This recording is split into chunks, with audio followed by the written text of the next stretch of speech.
దిగ్విజయమంటుంది స్వర్ణ పతాకం క్షమయేవ జయతే సద్గుణోపేతం చంద్రన్న కీర్తికి శుభమస్తు నిత్యం.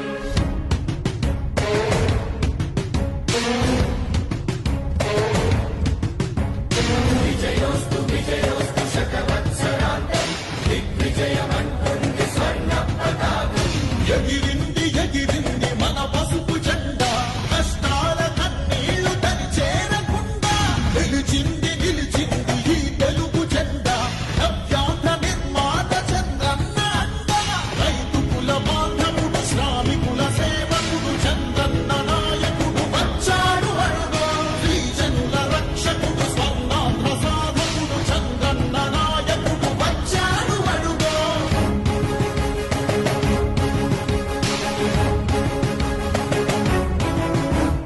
సుజలం సుఫలం మన తెలుగు దేశం సుజలం సుఫలం మన తెలుగు దేశం.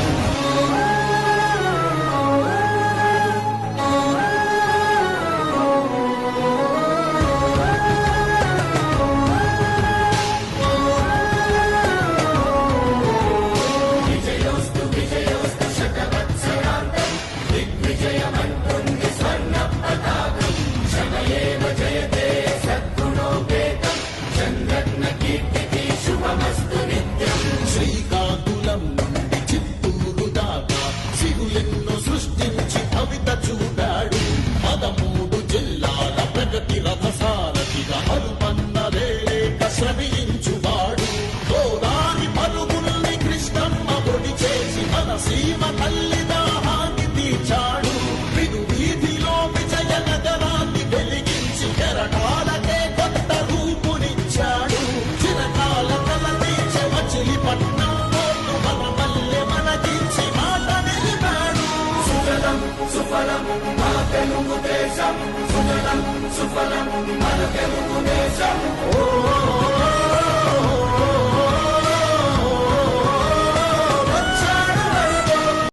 అలాగే ఇవాళ ఇక్కడికి వచ్చిన బీజేపీ జనసేన టీడీపీ కార్యకర్తలకి అలాగే మీ అందరికీ పేరు పేరున నమస్కారాలు. ఇవాళ జగన్మోహన్ రెడ్డి ఉన్నాడు. మీరు ఒక్కసారి జగన్మోహన్ రెడ్డిని 20 ఏళ్ళ నుంచి చూస్తే ఈ జగన్మోహన్ రెడ్డి ఏమైనా పని చేసేది ఏమైనా ఉందంటే డబ్బులు సంపాదించే కార్యక్రమం తప్పితే వేరే కార్యక్రమం ఏం చేయడం లేదు. మీరు అర్థం చేసుకోండి. వాళ్ళ నాయన ఉన్నప్పుడు డబ్బులు దోచుకొని జైలుకి వెళ్ళాడు. అది అయిపోయినాక మళ్ళీ పవర్ లేక్ వచ్చి మళ్ళీ కుంభకర్ణుడు లాగా మళ్ళీ డబ్బులు దోచుకున్నాడు. ఈ డబ్బులు ఎందుకు దోచుకుంటున్నాడు మీరు ఒక్కసారి అర్థం చేసుకోండి. ఈ డబ్బులు దోచుకోవడం ఎందుకు చేస్తున్నాడు? అతను సీఎం అవ్వడానికి డబ్బులు దోచుకొని మళ్ళీ ఆ డబ్బులు మీ దగ్గర దోచుకొని మళ్ళీ మీకు ఇవ్వడానికి ప్లాన్ చేస్తాడు. మీరు ఒక్కసారి గుర్తుపెట్టుకోండి. ఇవాళ ఓటుకి మీరు ఇవాళ 1000 రూపాయలు 2000 రూపాయలు ఇస్తారు. మీరు ఆ 2000 రూపాయలకో 1000 రూపాయలకో మీరు ఆ డబ్బులు తీసుకోండి ఇతనికి మద్దతు తెలిపితే మీకు రోజుకి 90 పైసల కింద అతను రోజుకి మిమ్మల్ని కొనుక్కుంటున్నాడు. మీరు అర్థం చేసుకోండి. ఈ 5 ఏళ్ళకి 2000 రూపాయలు ఇస్తే మీకు రోజుకి 90 పైసల కింద మిమ్మల్ని కొనుక్కుంటున్నాడు. అతను మళ్ళీ అధికారంలోకి వస్తే 90 కోట్లు రోజుకి సంపాదించుకుంటున్నాడు. మీరు ఒక్కసారి గుర్తుపెట్టుకోండి. ఇవాళ అతను చేసే కార్యక్రమం ఏమైనా ఉందంటే ఓట్లు కొనుక్కోవడం కార్యక్రమం చేస్తాడు. అతను ఎప్పుడు కూడా దోచుకో తినుకో పడుకో ఇదే పని ఆయనకి, వేరే పని లేదు.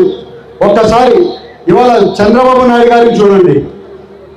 2014 నుంచి 2019 వరకు ఎంత అభివృద్ధి కార్యక్రమాలు జరిగాయో చూడండి. ఇవాళ పరిశ్రమలు తీసుకొని వచ్చారు. అలాగే మనకి ఒక రాజధాని చేశారు. మన రాష్ట్రం విడిపోతే మన దగ్గర డబ్బులు లేకపోతే ఎన్నో పరిశ్రమలు తీసుకొని వచ్చి అభివృద్ధి పాటలు నడిపించారు. మనము ఎన్ని సీసీ రోడ్లు వేసాము మన గవర్నమెంట్ ఉన్నప్పుడు. యువతకైనా కానీ మహిళలకైనా కానీ అలాగే యువతకైనా కానీ పెద్దపీట వేసింది ఏదైనా ఉందంటే అది బీసీల పార్టీ, అది టీడీపీ పార్టీ. ఇవాళ మీరందరూ గుర్తుపెట్టుకోండి. ఇవాళ వాళ్ళ చెల్లెలు ఉన్నారు, 2 చెల్లెలు. ఇవాళ ఆ ఇద్దరు చెల్లెల్లో ఒక చెల్లెలు కష్టపడి ఇతన్ని సీఎం చేయాలని ఇతను జైల్లో ఉంటే సీఎం అవ్వాలని కష్టపడి తిరిగింది వాళ్ళ చెల్లెలు. చెల్లెలకే న్యాయం చేయలేనోడి మన రాష్ట్రానికి ఏం న్యాయం చేస్తాడో మీరు అందరూ ఆలోచించండి. వాళ్ళ సొంత చెల్లెలకే న్యాయం చేయలేనోడు రాష్ట్రానికి ఏం న్యాయం చేస్తాడో మీరు ఆలోచించండి. ఇవాళ ఎట్టి పరిస్థితిలో ఈసారి టీడీపీ గవర్నమెంట్ రావడం ఎంతైనా అవసరం.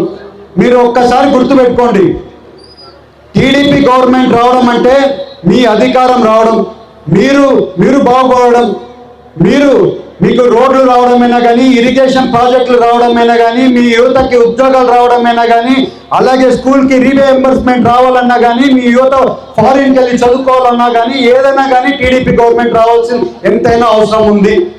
ఇవాళ మీరు అందరూ గుర్తుపెట్టుకోండి, ఈ 2000 రూపాయలకో 1000 రూపాయలకో 3000 రూపాయలకో మీరు అందరూ ఇది చేయకుండా ఆ డబ్బులు తీసుకొని అభివృద్ధి కార్యక్రమాలు చేసే టీడీపీ గవర్నమెంట్, ఎన్డీఏ గవర్నమెంట్కి మీరు అందరూ కూడా ఈసారి ఓట్లు వేయాలని మీ అందరినీ కోరుకుంటున్నాను. ఇవాళ మన పార్లమెంట్లో యువత చాలా ఇబ్బందుల్లో ఉన్నారు. ఇవాళ యువతకు అందరికి కూడా నేను మీ మాట చెప్తున్నా, ఇక్కడికి 8 నుంచి 9 పరిశ్రమలు తీసుకొని వచ్చి యువతకి ఉద్యోగాలు ఇచ్చే కార్యక్రమం చేస్తాం. అలాగే ఇవాళ రైతులు ఉన్నారు, వరి రైతులు ఉన్నారు, అక్వా రైతులు ఉన్నారు, అలాగే ఇవాళ పామ్ ఆయిల్ రైతులు ఉన్నారు, అలాగే ఇవాళ మామిడి రైతులు ఉన్నారు. ప్రతి రైతుకి ఈసారి గిట్టుబాటు ధర వచ్చేట్లు నేను పార్లమెంట్లో నా గలం వినిపిస్తాను. మీకు ఇంకొక మాట చెప్తున్నా, ఇవాళ పార్సారథి అన్న గారు ఇక్కడ ఉన్నారు. అన్న ముందు మినిస్టర్గా చేశారు, ఎమ్మెల్యేగా చేశారు, ఎంతో ఎక్స్పీరియన్స్ ఆయనకి, ఎన్నో చూస్తుంటారు. అలాంటిది మన నూజివీడుని అభివృద్ధి చేయాలంటే అది పార్సారథి అన్న గారి వల్లనే అవుతుంది. మీరు ఒక్కసారి ఈసారి పార్సారథి అన్నను కూడా మెజారిటీగా మీరు అందరు గెలిపియాలని, మీ అందరికీ సైకిల్ గుర్తు మీద ఓటు వేసి పార్సారథి అన్న గారికి, అలాగే నాకు సైకిల్ గుర్తు మీద వేసి నాకు గెలిపేయాలని మీ అందరినీ కోరుకుంటున్నాను.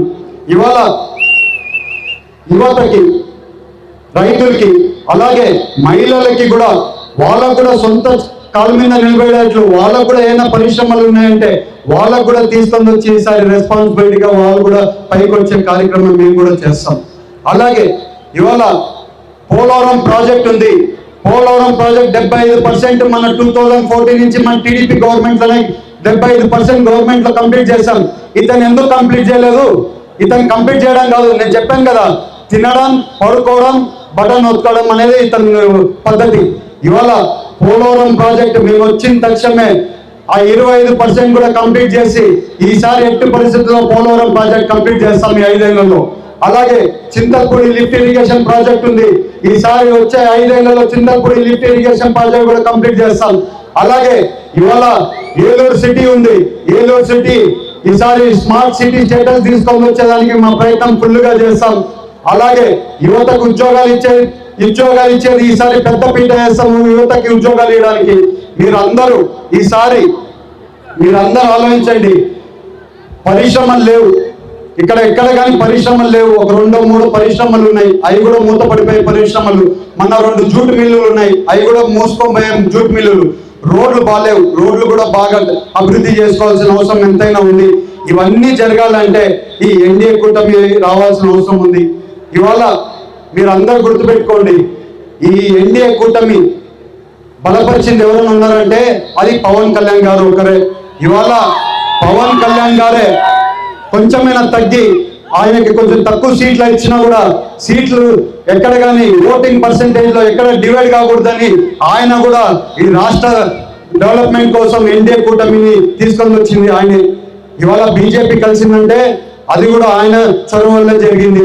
ఇవాళ మనము పార్లమెంట్లో ఏదైనా కానీ మన ఏలూరు పార్లమెంట్కి మనం ఏదైనా కానీ నిధులు తెచ్చుకోవాలన్నా ఇవాళ నరేంద్ర మోడీ గారు ఎంతైనా పార్లమెంట్లో ప్రైమ్ మినిస్టర్గా అవ్వాల్సింది ఎంతైనా అవసరం ఉంది. ఇవాళ మీరు అందరూ గుర్తుపెట్టుకోండి అన్న, నాకు 6 లాంగ్వేజ్లు మాట్లాడగలుగుతా. ఇంగ్లీష్, హిందీ, తెలుగు, తమిళ్, కన్నడ మాట్లాడగలుగుతా. నేను మీ అందరు గొంతు పార్లమెంట్ లో గట్టిగా వినిపిస్తా. ఈసారి ఏలూరు పార్లమెంట్ కి సంబంధించిన మీ సమస్యలన్నీ పార్లమెంట్ లో వినిపించే బాధ్యత నేను తీసుకుంటా. మీ అందరికి హామీ ఇస్తున్నాం. మీకు ఇప్పుడు ఏ మాటలు చెప్పాను ప్రతి ఒక్క మాట సాల్వ్ అన్ని కంప్లీట్ చేసుకుందే నెక్స్ట్ టైం మిమ్మల్ని ఓట్లు అడగడానికి వస్తా. నన్ను ఆస్వాదించమని మేము అందరినీ కోరుకుంటూ సెలవు తీసుకుంటున్నాను. జై బీజేపీ, జై జనసేన, జై టీడీపీ.